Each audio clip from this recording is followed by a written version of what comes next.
The U.S. Secretary of State Antony Blinken says the following week would mark 1.5 years since the beginning of the war in Ukraine, adding that the United States and Ukraine's allies will continue to stand with them until Ukraine secures a just and durable peace.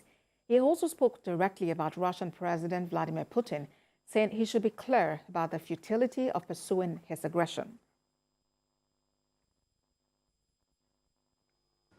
Next week, we will mark a year and a half since Russia's full-scale invasion. A year and a half of bombing Ukrainian schools and hospitals, weaponizing food and fuel, killing and wounding thousands of Ukrainians, even abducting Ukrainian children. For just as long, the people of Ukraine have demonstrated remarkable courage and resilience. The United States, dozens of other countries, will continue to stand with them until Ukraine secures a just and durable peace. Last week, President Biden requested $24.1 billion from Congress to deliver on that promise and continue to support Ukraine's security, its economic, its humanitarian needs, as well as to help other countries experiencing the effects of Russia's war. Our effort and resources, and those of allies and partners around the world, have enabled Ukrainians to fight for their lives, for their freedom, for their future.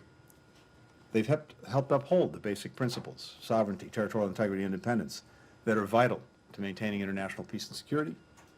They've ensured that Russia's invasion remains a strategic failure. North Korea has confirmed for the first time publicly that a U.S. soldier crossed into its territory in July. This has prompted an appeal from his family to treat him humanely, as questions remain about why he entered the country at a time of heightened tensions on the peninsula.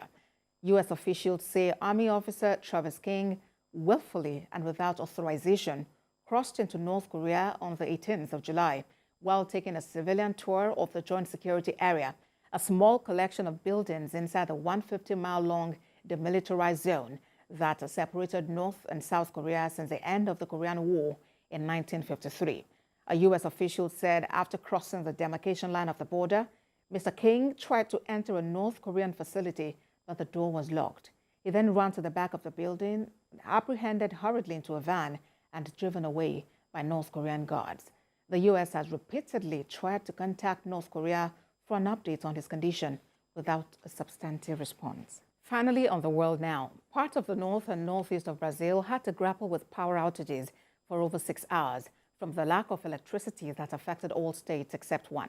According to the Ministry of Mines and Energy and the national system operator, the National Interconnected System had a failure and had to be worked on. The cause of the incident has not yet been disclosed.